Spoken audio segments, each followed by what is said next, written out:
Olá, pessoal. Eu estou aqui hoje para a gente gravar, ter uma conversa, né, um bate-papo, que assim, é um bate-papo de extrema importância hoje, dentro do que está acontecendo.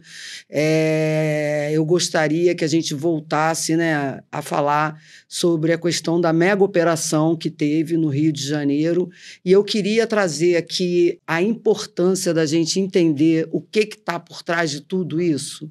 A gente não quer criar discussões, controvérsias, a gente quer trazer entendimento, compreensão das questões relacionadas às políticas públicas, à dependência química, a tudo que atravessa essa situação que hoje aflige de forma direta a segurança da comunidade do Rio de Janeiro como um todo, né?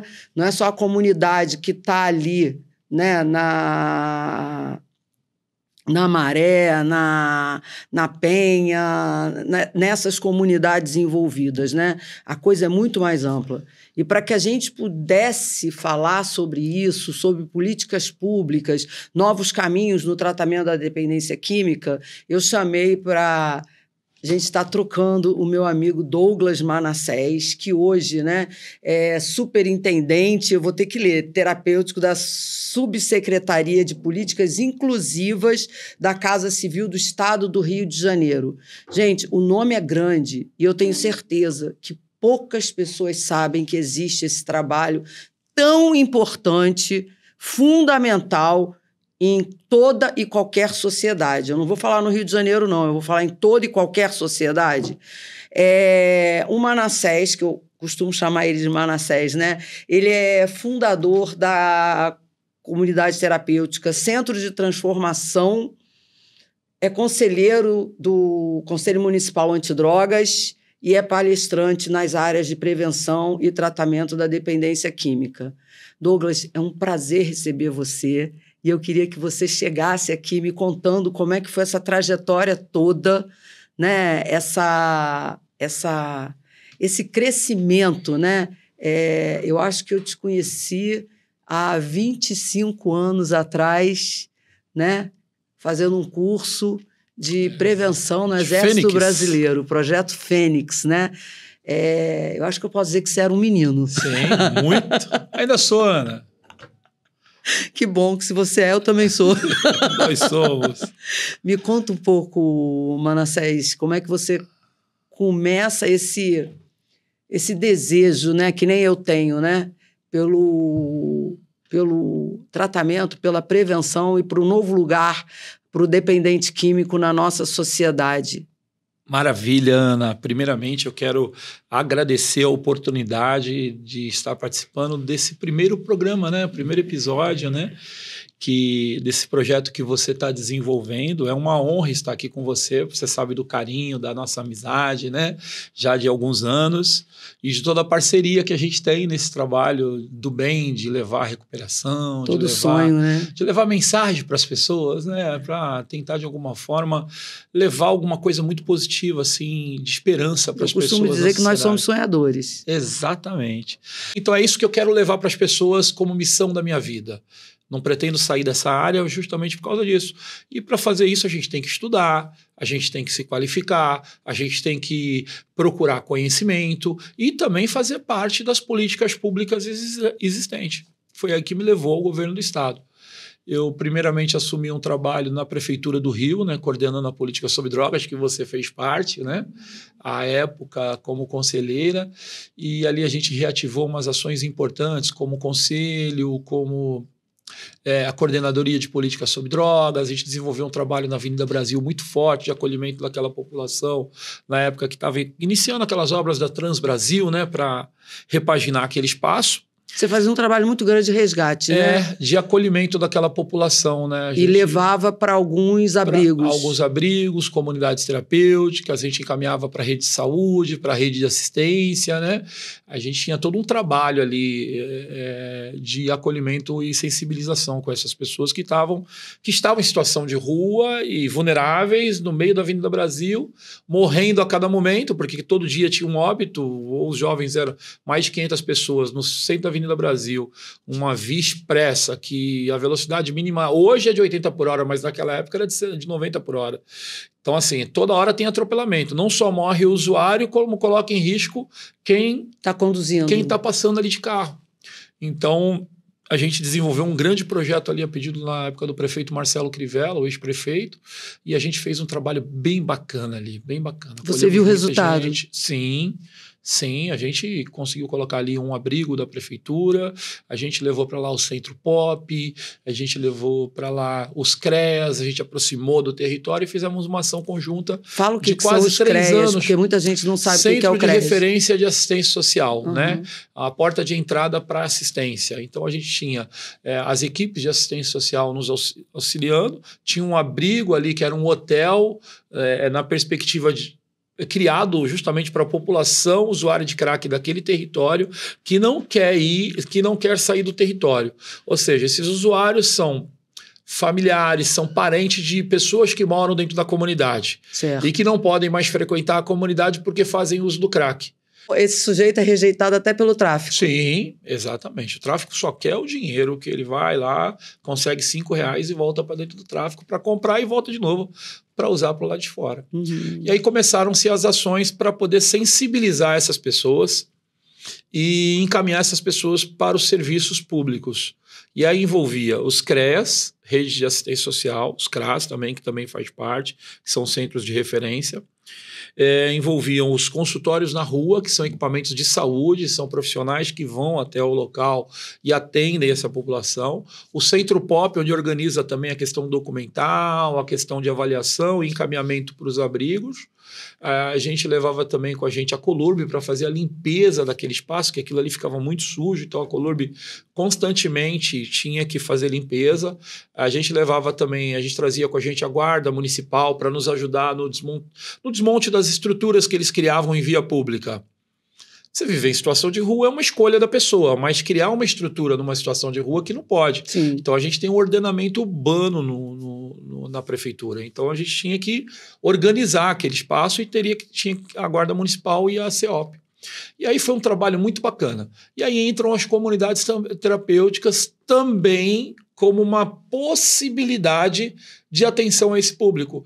Então, quem se identificava com comunidade terapêutica, a gente tinha a rede conveniada, eles iam para a rede conveniada do município, que são as comunidades terapêuticas conveniadas. Manassés, você é um grande construtor e defensor das comunidades terapêuticas. Exatamente. Né?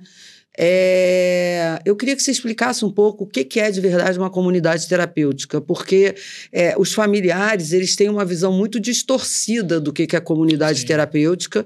Eu acho que a sociedade como um todo vê a comunidade terapêutica como um lugar que joga a pessoa lá dentro, e essa pessoa vai ser maltratada, E, por outro lado, muita gente não sabe que existe. Sim. Né? Eu, enquanto clínica, e você sabe disso, recebo muito pedido de ajuda. Pelo amor de Deus, meu filho está morrendo e o que eu faço? Não tenho dinheiro. Eu falo, gente, existem comunidades terapêuticas que funcionam. Exatamente, Ana. A gente, em 2016, junto com esse trabalho da prefeitura, a gente começa um grande trabalho de organização do serviço das comunidades terapêuticas. Comunidades terapêuticas já funcionam no Brasil há mais de 50 anos. Ela vem junto com a lógica da lei antimanicomial, né? Quando se acabam os manicômios, as pessoas ficam sem ter para onde ir. E as comunidades terapêuticas vêm com essa perspectiva de ser um braço forte nesse processo, de atender essa demanda principalmente dos usuários de substância psicoativa, os usuários abusivos que perdem o controle e que se comprometem muito com a droga e que desejam parar de usar droga e não conseguem. Então eles vêm para as comunidades terapêuticas. E aí a comunidade terapêutica hoje, desde 2011, ela tem uma RDC, que é uma legislação específica que organiza todo o serviço e dita as regras sanitárias para funcionamento. E junto com essa lei, vem um conjunto de portarias e normativas e notas técnicas organizando o serviço. Só que isso ficou muito à margem da sociedade. Por quê? Porque as instituições, por terem vínculos religiosos, muitas vezes da Igreja Católica, da Igreja Evangélica, muitas vezes vinda de ações missionárias de pessoas que têm vocação para ajudar, se confundiram muito o tipo de serviço que era exercido. Então, as instituições acabaram funcionando muito à margem. E os governos municipais e estaduais, eles não se organizaram como uma política pública estruturada para receber esse serviço. Então, o governo ele não tinha um setor como tem hoje que organizava essa legislação. Até porque não sabia, não conhecia, né? E que regulamentava essa legislação, por ela ser de 2011 ser uma legislação nova. E aí, quando eu entro, como eu já tinha visto o avanço em outros estados do Brasil, até mesmo porque eu fui gestor da Manassés, da comunidade terapêutica, durante quase 18 anos. Então, eu tive que viajar muitos estados e municípios regulamentando as instituições, na prefeitura, na questão sanitária, na questão documental, junto a setores como, por exemplo, jurídico, de justiça. Você começou a conhecer profundamente a legalização, a legislação, como funciona, né? A legislação de comunidade terapêutica e como ela já tinha avançado em São Paulo, como tinha avançado na Bahia, como tinha avançado no Ceará, em outros estados que se organizaram como uma política pública. Então a gente começa a fazer esse trabalho no Rio também de formiguinha, a trazer esses gestores de comunidade terapêutica para perto, começamos a conversar com eles e nós tínhamos alguns técnicos muito bons, Márcio Marins, que você conheceu, o Márcio, que hoje não está mais no nosso meio, né? Mas uma pessoa muito querida, muito técnica, ajudou, que nos né? ensinou, ajudou você na época com o seu instituto, nos ajudou muito a criar uma organização no município e a gente regulamentou as comunidades terapêuticas a nível municipal. E aí criamos uma coordenadoria de políticas sobre drogas com a pegada do cuidado. E aí a gente colocou as comunidades terapêuticas debaixo do nosso guarda-chuva. Conveniamos algumas. Para conveniar, você precisa ter as instituições totalmente saudáveis na questão jurídica, na questão contábil, na parte de licença sanitária, bombeiro e outras licenças. Isso já dá uma segurança para a família, né? Sim, se ela buscar entender se que essa comunidade está regulamentada. Exatamente. Então, sim, esse é o ponto bom de você colocar recurso público nessas instituições, porque elas passam por um processo de licitação muito criterioso. Elas precisam apresentar todas as certidões, todos os documentos, precisam aprovar seus planos de trabalho, precisam apresentar todas as licenças para participar de um processo licitatório. Então, comunidade terapêutica que recebe recurso é a comunidade terapêutica legal. Uhum. Ok? Outro indício que existe muito importante nas comunidades terapêuticas para saber se ela é legal ou não. Se ela tem licença do conselho. Porque o Conselho fiscaliza. Conselho Municipal Antidrogas, Conselho Estadual, Conselho Federal. Se ela tem essas licenças, significa que ela é um ambiente já fiscalizado, que ela é um ambiente protegido. Na época que eu estava no Comad, eu até fui fazer essa fiscalização. Sim. Né? Você vê, vai com roteiro, vai com tudo que você precisa olhar, desde as questões sanitárias, as questões de humanização, programa terapêutico, acompanha se tem técnicos, se tem psicólogos, se tem assistente social, quais os profissionais que estão inseridos. Então, você sabe que essas instituições que estão debaixo do guarda-chuva do Estado, elas são protegidas, são cuidadas, são incentivadas.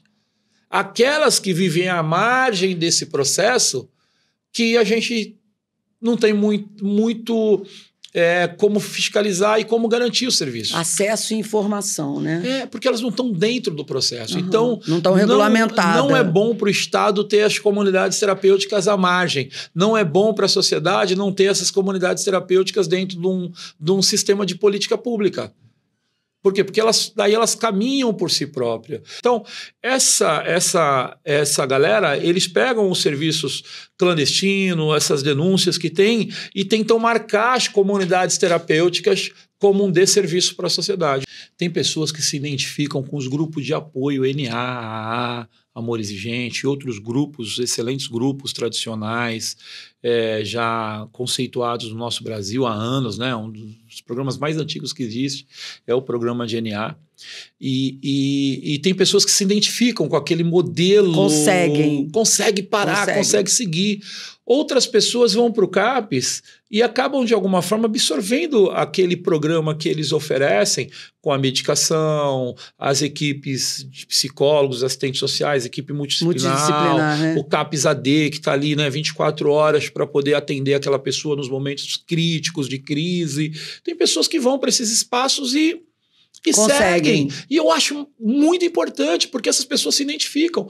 Existem aquelas pessoas que vão para uma igreja evangélica, participam de um culto, ou vão para um centro espírita, participam de uma sessão, ou vão para uma igreja católica, participam de um retiro e nunca mais usam drogas. E se identificam com aquele modelo de abordagem. Se encontram dentro daquele espaço.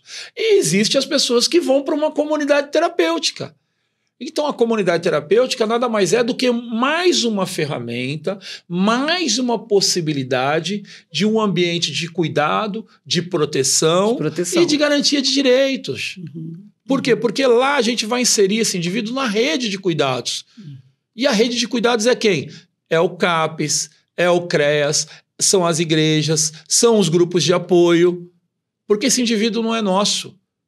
É um ambiente residencial e transitório. No teu Ele caso, passa pelo serviço. Você já tinha tentado outras alternativas? Muitas, Ana. Já? Muitas. Na época em São Paulo, eu mudei de cidade, mudei de estado, eu fui para as igrejas. Rapaz, eu me batizei umas 10 vezes na igreja evangélica. Você é super batizado. Super batizado. Eu tentei na época não era CAPES, era um centro de saúde mental que tinha próximo da minha casa, e eu frequentava lá psicólogo, assistente social, tomava medicação, e não avancei. Não foi o momento, não me identifiquei. Quando eu fui para uma comunidade terapêutica, eu me encontrei dentro daquele espaço. E ali eu consegui ficar limpo. É o que a gente fala, né? Alcoólicos Anônimos fala muito disso, né? É o despertar espiritual.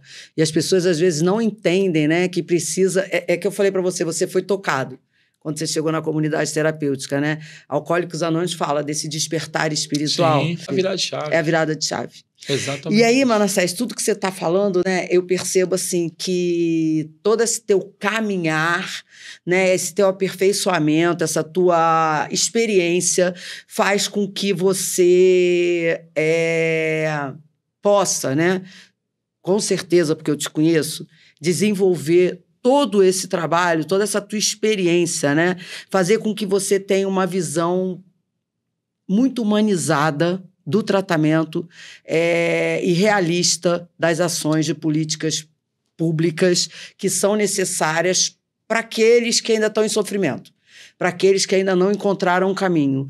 E eu estou vendo que também uma visão muito aberta, né? Aberta das possibilidades, não é uma coisa centrada só no que funcionou para você. Porque às vezes a gente acha que o que funcionou para a gente é o que vai funcionar para todo mundo. Para todo mundo, e não é.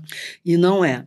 E aí eu queria que você falasse para mim um pouco do que você está vendo do cenário atual, das políticas públicas de dependência química e do que a gente vivenciou há poucos dias no Rio de Janeiro. Sim, exatamente. Né? E qual é o nosso papel? Hoje, na Subsecretaria de Políticas Inclusivas do Governo do Estado, é desenvolver ações e pensar em ações que atendam a demanda da população nas suas necessidades, tanto da pessoa com deficiência, que é uma das partes que a gente atua. Nós temos uma superintendência que é tocada pelo Dr. Geraldo, uma pessoa especialista na hora da pessoa com deficiência, e as comunidades terapêuticas, que é a minha superintendência. Nós ficamos debaixo de um guarda-chuva da Casa Civil, de uma subsecretaria de políticas inclusivas. Não é nem de saúde, nem de assistência social. Nem de saúde, nem de assistência. Ela é uma política pública, como é a nível federal, como é a nível estadual. Então, quando nós olhamos essas ações de combate às drogas, que fica com a segurança, que é muito importante ficar com a segurança, que não é o nosso papel, nós não estamos ali para combater as drogas, nós estamos ali para, de alguma forma, atender a população que em algum momento sofre com a dependência química, com o uso abusivo e precisa do nosso suporte. Então a gente tem uma rede conveniada no governo do estado, onde a gente disponibiliza vagas. E quando essas pessoas procuram a nossa ajuda depois dessas ações, porque daí fica tudo mais sensível, fica tudo mais... as pessoas começam a tentar procurar caminhos, né? Você vê mais de 120 pessoas morreram nessa ação, né? Da polícia militar naquele espaço, naquele local. E então fica assim muito sensível. E as famílias começam a provocar os dependentes químicos. Vai para a comunidade terapêutica, vai procurar ajuda, aqui no morro está complicado, aqui no morro está difícil. E aí vem essa demanda para nós. E aí a gente abre as nossas vagas conveniadas para atender essa população que precisa desse suporte. A gente já tem as vagas, que são quase 400 vagas do governo do Estado. Olha que ninguém sabe disso. Financiadas pelo governo do Estado. 9 comunidades. 400 vagas para tratar... E a gente não tem essa informação. 9 comunidades terapêuticas conveniadas pelo governo do Estado do Rio de Janeiro, que hoje recebem subsídio R$ 1.500 por cada acolhido, para que a família possa procurar ajuda nesses espaços que são legítimos e acompanhados pelo Estado. Esses convênios ficam ligados à nossa Secretaria de Prevenção à Dependência Química dentro da Secretaria de Estado de Assistência Social e Direitos Humanos. Então, lá tem uma secretaria de prevenção que coordena esses convênios, em parceria com a gente, né? E, assim, é um investimento que o governo faz de mais de 10 milhões de reais nesses últimos 3 anos.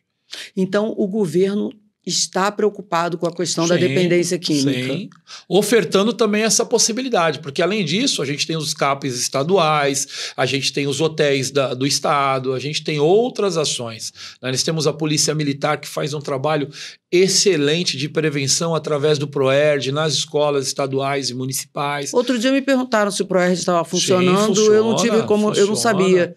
Funciona muito bem o programa. É claro que com as suas limitações, a gente sabe que tem locais que, infelizmente, é difícil. A polícia, às vezes, só entra com operação de guerra, tanto no alemão. Não é fácil acessar algumas redes, mas a Polícia Militar tem se esforçado para atender Gente, para quem não conhece, o PROERD é um programa da Polícia Militar, onde eles foram, há muito tempo atrás, treinados, capacitados pela política que era feita na Califórnia, em Los Angeles. Eles trazem esse mesmo programa para o Brasil e adaptam a nossa cultura, né? E esse programa ele é realizado nas escolas com alunos de 4ª e 5ª série, onde eles fazem um treinamento para serem resistentes ao uso de drogas e à violência. É um programa de extrema importância e hoje, né, tá fazendo esse podcast falando de tudo isso porque as pessoas entendam melhor tudo o que gira, né? A Polícia Militar, ela não vai agir só a nível de combater a violência. Exatamente. Ela vai também a nível de prevenir a progressão, o avanço da violência no nosso estado. Exatamente. Nós somos considerados pela ONU o segundo maior estado, segundo maior consumidor de cocaína do mundo. Então, se a gente... Mas o estado do Rio ou o Brasil? O estado do Rio. O estado do Rio. Estado do Rio. Eu sabia do Brasil, né? É o estado do Rio. Então, assim, por termos essa questão específica, né, de ter a questão da cocaína no Rio de Janeiro, a gente precisa de muitas ações. E é algo que a gente tem falado sempre. Qual o maior problema hoje do estado do Rio de Janeiro? Está em evidência. Segurança pública. O que leva as pessoas o que leva o Estado a ter um problema de segurança pública tão grave como tem? Tráfico de drogas, crime organizado. Eu ia te perguntar isso, se você acha que o que a gente tem hoje é só o tráfico de drogas. Qual é a menor... Ou se a coisa é maior. Se a gente tem um dos maiores problemas ligados às drogas, de alguma forma, no combate, no tratamento, no cuidado. Esses dias eu peguei o livro do meu filho. Ele, pai, olha aqui, olha que matéria legal. Falando do seu trabalho. Meu filho tem 11 anos. Era uma matéria no livro obrigatória de prevenção com nota. Você me mostrou, leu, eu falei, cara, que conteúdo bárbaro. Eu te mandei para você o vídeo, você viu? Porque na escola a gente sentou e começou a conversar, falando sobre a substância, o mal que a droga faz, o que ela ocasiona, como sair de uma forma lúdica. Aquilo ficou marcado na mente do meu filho. Eu até fiz um vídeo parabenizando a escola por causa disso. Isso é fundamental nas escolas. A gente sabe, o PROERD é o programa que funciona. Você sabe. A gente tem que potencializar o Proerge, a gente tem que potencializar os profissionais liberais, criar um programa. E isso tudo está falando de segurança pública. Falando de segurança pública. Porque é só através disso que a gente vai evitar essas mega operações. É quando esses jovens começarem a fazer novas escolhas e realmente não alimentar a violência. A longo prazo, sim. A longo prazo, sim. Eu acredito muito nisso. Se você orientar, se você educar, se você melhorar a qualidade de vida desses jovens, investindo no esporte, investindo na cultura, investindo na profissionalização, investindo em todas essas áreas, junto com a prevenção, a tendência de você ter um país com menos consumo de droga vai aumentar. E quando eu falo, as pessoas não entendem que o problema em torno das drogas é muito maior do que o uso e a experimentação. Sim. É muito maior. O uso já é o finalmente, já onde a coisa já foi pro brejo. São jovens sem expectativa de vida, sem esperança. E isso, Manassés, não está só nas comunidades. Porque o nosso jovem, você deve ter vivido isso quando você ia lá nas Cracolândias, eles não são jovens só de comunidade, não. Não. Hoje não tem mais classe social nenhuma. Não tem mais classe social. Acabou. Eles são pessoas que saem daqui e vão utilizar... Uma vez eu fui tentar, né, fazer um programa de prevenção num condomínio da Barra da Tijuca. Eu acho que eu já te contei essa história. E aí o síndico virou para mim e falou que eu tinha que ir para a Avenida Brasil, que o problema estava lá, não estava aqui. Eu fiquei Pelo assim... contrário, né? Eu falei, gente, ele não entende que começa aqui e acaba Depois lá. Acaba lá. Quem acessa uma clínica particular é quem tem recurso. Quem tem recurso e tem um plano de saúde. Então, se tem grana para acessar, significa que não é a classe mais baixa. Sim. E as clínicas estão lotadas. Abriu uma recente aqui na Barra que já está explodindo. Então, não, assim... falta vaga. Você não vence mais aonde colocar as pessoas. Nem tanto no serviço particular quanto no serviço público. As nossas urgências e emergências dos hospitais psiquiátricos, dos hospitais de referência que têm emergências psiquiátricas, estão lotadas. É difícil. Hoje, para você conseguir uma vaga num CAPS, e aí a minha crítica é essa, minha crítica não é contra o CAPS, é essa demora que tem no atendimento, o baixo investimento na rede de saúde mental, porque você leva 3 meses para conseguir uma consulta num psiquiatra no CAPS. Quando a gente tem uma comunidade terapêutica que precisa estar inserida no território, que precisa do CAPS para cuidar das questões de saúde mental e melhorar a qualidade de vida, equilibrar aquele paciente, aquele acolhido que está dentro da comunidade terapêutica, mas que para a saúde é um paciente, você tem um CAPS para 1 milhão de habitantes na região da Zona Oeste. É ilusório, né? Então você tem um CAPS para 1 milhão de habitantes. Existe uma avaliação que é feita para dar um direcionamento que é a expectativa daquele paciente. Então, quando a gente tem uma guerra, porque hoje até que a gente tem uma rede de saúde básica, de atenção básica, mais aberta para a comunidade terapêutica. Desde 2016 para cá, a gente conseguiu avançar muito, e muito por conta daquele trabalho que a gente realizou na prefeitura, com as reuniões do COMAD, para que a saúde pudesse, né, de alguma forma, se sensibilizar, entender o trabalho das comunidades terapêuticas, para que a saúde mental também entendesse como funciona a comunidade terapêutica no território. Eu acho que as capacitações, As capacitações que nós fizemos. Então, eu acho que todos aí...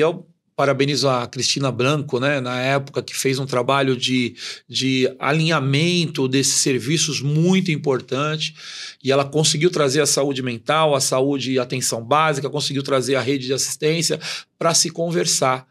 E não tem como se fazer um trabalho sozinho, porque a pessoa ela não é única, a pessoa ela é multifatorial. Multifatorial. Precisa de vários olhares. Eu consigo fazer o meu trabalho de acolhimento e de proteger aquela pessoa, mas quem faz o trabalho de cuidar, se a pessoa tem uma comorbidade, uma doença de pulmão, uma doença psiquiátrica, a pessoa tem alguma comorbidade grave, não sou eu que vou cuidar disso, quem vai cuidar é a saúde. Eu vou ter que levar ela à clínica da família, ela vai ter que passar por um médico. As comunidades terapêuticas fazem isso. Tem que fazer, devem fazer e fazem isso, porque hoje a gente construiu uma rede que atende as comunidades terapêuticas. E não é nem atender as comunidades terapêuticas do CNPJ, Ana. É atender o indivíduo que está no território dentro de uma comunidade terapêutica que pertence àquele território. São muitos os dependentes que hoje chegam para tratamento que se atrelam ao tráfico? Muitos. O tráfico é um caminho, né, para se conseguir a droga, né? Muitos são captados pelo tráfico de droga para poder, em troca de droga. Porque antigamente a gente ouvia dizer que o traficante não queria o usuário, né? Hoje não. Hoje a maioria dos usuários, eles ficam de plantão na boca, como olheiro, como radinho. Não ficam em escalões maiores, né? Mas ficam ali envolvidos de alguma forma, né? Vocês que estão fazendo esse trabalho, né? Qual é a realidade hoje do tráfico no Rio de Janeiro? O quanto isso avançou, né? Porque outro dia eu fui a São Gonçalo e todas as ruas fechadas, todas as ruas controladas por meninos armados, né? Me deu pavor de entrar nas ruas em São Gonçalo. Eu não sei onde eu estava ali, qual era o lugar, entendeu? Mas eu fiquei muito assustada. Eu posso falar que eu tenho acompanhado até pelo governo, que o governador levantou essa bandeira, né, de acabar com as barricadas do Rio de Janeiro. Então, o governador Cláudio Castro, ele já noticiou, já falou isso para a imprensa, que vai intensificar a questão de liberar a passagem, o direito de ir e vir do cidadão carioca e fluminense no estado. Então, você pode esperar que muita coisa vai acontecer nesse sentido. E assim, eu falei de São Gonçalo, agora eu estou lembrando... Acho que todos os territórios estão assim. Mas assim, é impressionante. Eu outro dia saí errado. Eu estava indo para o Catumbi, Caxambi, sei lá onde, mas pela linha amarela. E aí eu desci numa saída que para mim estava achando que era Brasil, né? De eu sair ali, eu entrei no lugar... Eu só passei por um quebra-mola. Dali não tinha mais volta. Era só menino com fuzil. Menino! Não. Cada vez mais jovem, a idade cada vez mais novo. Eles recrutam, por isso que eu falo, insisto naquela questão.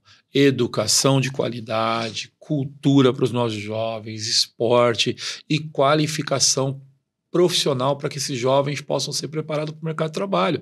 Porque o tráfico está captando esses jovens, esses adolescentes. Sim. Os garotos não têm oportunidade, vai para o tráfico. Exatamente. Então, assim, a gente tem que mudar isso. Não é o tráfico que tem que ser referência. Ô, Manassés, você sabe que eu tenho adolescentes que vêm para tratamento, né, com poder aquisitivo muito bom, mas que acham, tem um deslumbramento com a questão de fazer parte do tráfico, porque passa a noção de poder. Sim.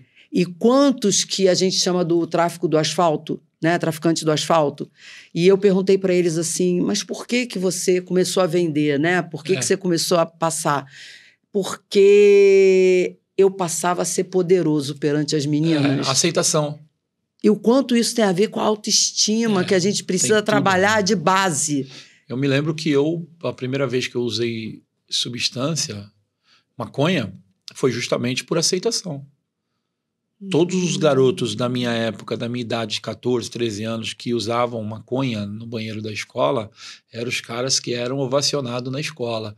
Então ali eu queria ter aquela aceitação, eu queria estar naquele meio, eu queria pertencer àquele grupo. Ser o cara, né? Ser o cara. E isso é muito uma questão da base familiar, né? Falta de investimento na família. Porque se você tem um conceito de família, você tem um pai presente, você tem uma mãe presente, e com essa habilidade de lidar com essas questões, você vai passar por esse processo. Mas quando sua família não está preparada para lidar com isso, você fica mais vulnerável. É culpa da mãe e do pai? Não, não é isso que eu estou dizendo. Mas é uma falta de atenção nesse momento que é muito importante para o adolescente, né? Que a idade já é desafiadora, né? Você está falando assim até de uma questão que já tem aqui, né? Qual é o papel das famílias em tudo isso, né? E uma outra questão que eu trago muito forte com relação às famílias, né? É poder... hoje a gente vê famílias que vivem aceleradas. Crianças que vivem aceleradas, né? E os pais que acabam não tendo tempo de olhar para essas crianças, de ver o que está acontecendo. E quando eu começo o trabalho do núcleo, é muito em função de olhar para essa criança dentro da estruturação psíquica dela, né? Porque, assim, tem muitas crianças que têm essas ditas comorbidades que a gente vai ver lá na dependência química, lá na frente, e que não foram vistas da infância. né? Criança que está com dificuldade escolar, criança que está com humor deprimido, criança que está... Mas ninguém entende que criança também sofre de transtornos mentais e transtornos emocionais. E que se a gente olha para essa criança... E assim, é legal, né? Que a minha experiência e a sua fizeram a gente poder olhar para os nossos filhos de forma diferenciada. Exatamente. Né? E o sonho da gente, eu acho que eu sou uma sonhadora, e você também. Porque quando a gente fala de prevenção, quando a gente fala de tratamento, a gente está lá já no ataque, né? Quando a gente fala de prevenção, a gente é um sonhador. Sim. Né? A gente é alguém que fala, caramba, é possível um mundo diferente para essas crianças? É possível um mundo melhor, né? E você vem cavando isso e eu também. Então, assim, convidar essas famílias, dentro de tudo que você está trazendo, a olhar para esses filhos de verdade, sabe? Não é só cobrar nota, não é só dar o melhor colégio, não é só... De maneira... Vai muito mais além. Ana, vai muito mais além. A droga, ela está cada vez mais presente numa sociedade, de uma forma muito precoce, entrando nas famílias. Muito precoce. Né? Antigamente você via uma faixa etária mais elevada, né, de relação com as drogas. Hoje em dia você vê uma relação com as drogas da criança cada vez mais cedo. E eu vejo também a falta de humanização do próprio ser humano. Sim. A gente virou uma máquina, né? A gente virou uma máquina. De produzir. A tecnologia avançada, né? De uma forma muito avançada, ocupa muito a mente das nossas crianças. Ocupa muito tempo das nossas crianças. E valores já acabam se perdendo por esses caminhos. E eu acho que a gente tem que... O pai e a mãe têm que se atentar a esses valores. Resgatar os valores. É tão gostoso sentar e almoçar com seu filho. É tão gostoso você sentar, almoçar, esposa, filho, criança. E como é difícil as pessoas entenderem que isso é prevenção. Isso é fundamental. Isso é prevenção. Lar. Você não pode se perder esses momentos que precisam por causa do trabalho, por causa da tecnologia, por causa do WhatsApp, por causa do Instagram, por causa disso. Que às vezes as pessoas não se conversam mais, ficam numa sala, a televisão ligada e todo mundo no celular e ninguém nem assistindo a televisão, quanto mais interagindo entre si. E hoje as pessoas se falam pelo celular, dentro de casa. Se ela tá na cozinha, mãe, você tá no andar de cima? Desce para almoçar. Desce para almoçar. Então, assim, não tem, né, de lá, o filho, manhã, não tem mais manhã. É manhã no celular, no WhatsApp. E quando a gente fala que dependência química é resgatar a intimidade, o pertencimento, né, para que a droga não ocupe esse espaço. Manassés, eu queria te perguntar, porque ele já tá ali me dando tempo. A sua visão da mega operação. Importante. Nesse momento é importante. Mais uma vez, estamos juntos. Importante, porque não tem outra forma nesse momento de atuar. Concordo. A coisa está muito fora do controle. E é o que a gente falou, deixou de ser só o tráfico. Muito fora do controle. Então, o que a gente fizer agora vai ser a longo prazo, na prevenção, em outras ações que a gente pode fazer dentro dos territórios. E que estão sendo feitas, só que só elas não estão dando conta. Não. Precisa de um Estado mais enérgico, mais duro, com limites. E segurança pública tem que falar de segurança para todos nós. Exatamente. A coisa está muito fora do controle. Então, se não tiver um braço forte aí nesse processo, o Rio de Janeiro está numa situação muito crítica. Então, eu acredito que com o braço forte, nesse momento, com outras ações unidas, ocupação do espaço, do território, com ações de prevenção, com ações de cultura, com ações de saúde, educação de qualidade, outras ações associadas a esses combates que precisam existir, a gente vai ter resultado. Agora, Manassés, você falou para mim, e ninguém, acredito que poucas pessoas estão sabendo disso, né? Que foi uma conversa que a gente teve, o quanto que as famílias da comunidade são afetadas por essa violência. Exatamente. E famílias que não têm nada a ver com o tráfico nem com o uso de droga. Exatamente. E você vê que todas as pesquisas após operação apontam que 70% da população aprova a operação. E assim... E não é só a população do asfalto, é a população do morro. Não, com certeza. Então, eles que estão ali dentro. Eles não aguentam mais viver a escravidão das drogas. E aí você me disse que está sendo feito um trabalho para entrar é o serviço social dentro dessas comunidades? Não só assistência social, né? Educação, cultura, lazer, esporte. Isso tudo é um conjunto de fatores que vão acompanhar essas ações. Porque não tem muito sentido. O Estado vai lá, ocupa o espaço e depois deixa o território. Não, não é esse o objetivo. O objetivo é ocupar e melhorar a qualidade de vida daquelas pessoas. Mas eu entendi que vai ter um trabalho muito pontual para as famílias que passaram por essa violência. Então, estão tendo toda a assistência. Já entrou? Tanto eu vejo do município, que tem um papel fundamental pós-ação, porque é muito mais do município do que propriamente do governo do Estado. O governo do Estado é a questão da segurança, o município é a questão dos serviços, a unidade básica de saúde, educação educação básica, que é o primário ali, e a questão da segurança local. Então, assim, eu acho que os governos precisam se falar, a gente precisa ter o apoio do governo federal para que essas ações sejam bem sucedidas, porque o governo federal disponibiliza de recursos, então ele tem que mandar recursos para o Estado para que o Estado possa, em parceria com o município, construir ações que venham mudar a realidade daquela localidade. Eu espero que tenham mais ações como essas, não espero que tenham, né, as vítimas como policiais foram mortos, né, nessas ações, nem moradores. Espero também que menos pessoas... Porque a gente, quando entra no morro, a gente não entra para... A gente entra para salvar vidas. Né? Então esse é o objetivo principal. Mas infelizmente a circunstância está tão grave que no meio do caminho não tem como você evitar o confronto. Os bandidos estão audaciosos, eles vêm para cima. Não, e eu pude ver, não sei se eu estou errada, né? Mas de todos os vídeos que eu vi, o ataque começou deles. A polícia ocupou o espaço que ela tem que ocupar e ponto. E ponto. Né? Mas ela não entrou atacando. Ela entrou fechando...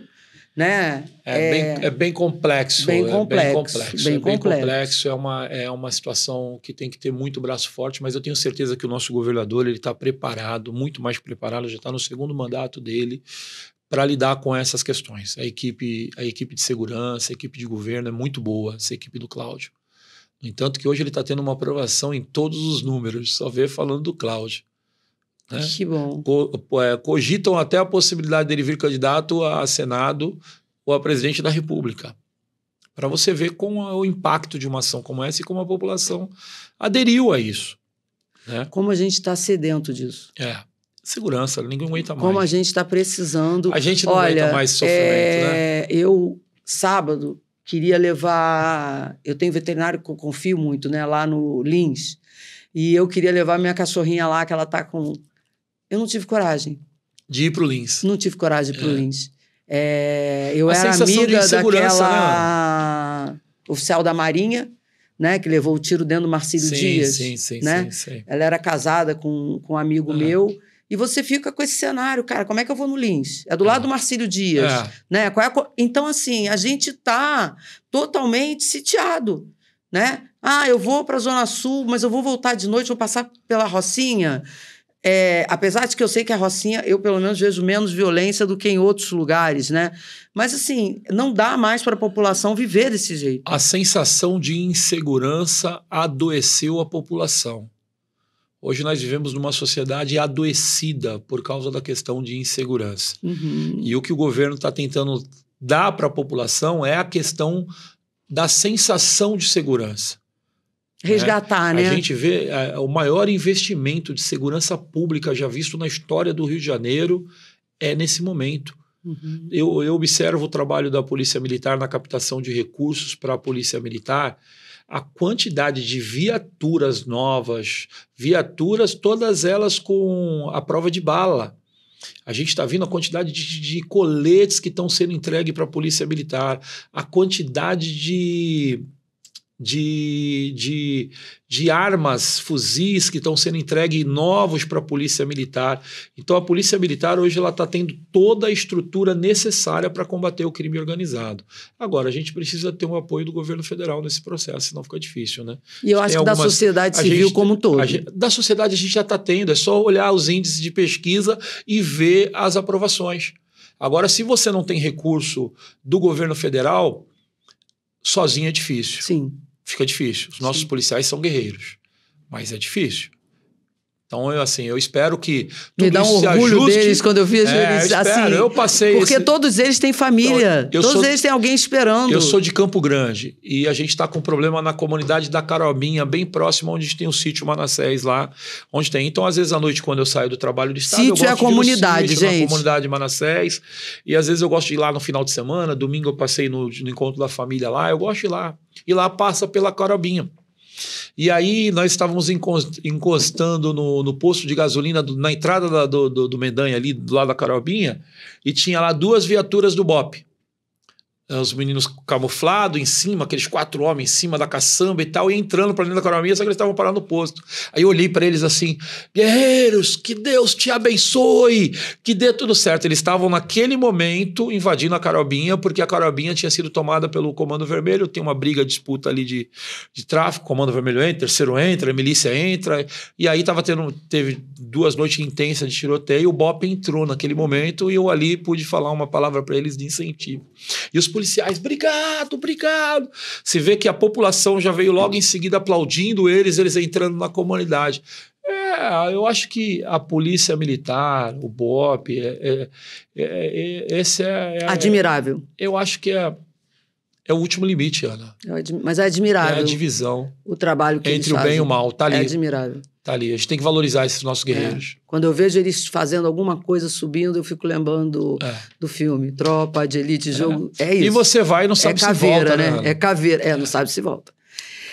Douglas, a gente está chegando no final dessa nossa entrevista maravilhosa e que não será a única, né? Eu queria saber, assim, o que te inspira a continuar com esse trabalho? E qual a mensagem que você deixaria para as pessoas que estão assistindo a gente? Você que veio eu posso dizer da doença, da dependência química? Sim. Você que veio da doença e hoje faz esse trabalho grandioso de implantação de comunidades terapêuticas, de legalização de processos. Ana, eu tenho uma missão de vida. A minha missão de vida é levar para as pessoas a mesma oportunidade que um dia eu tive.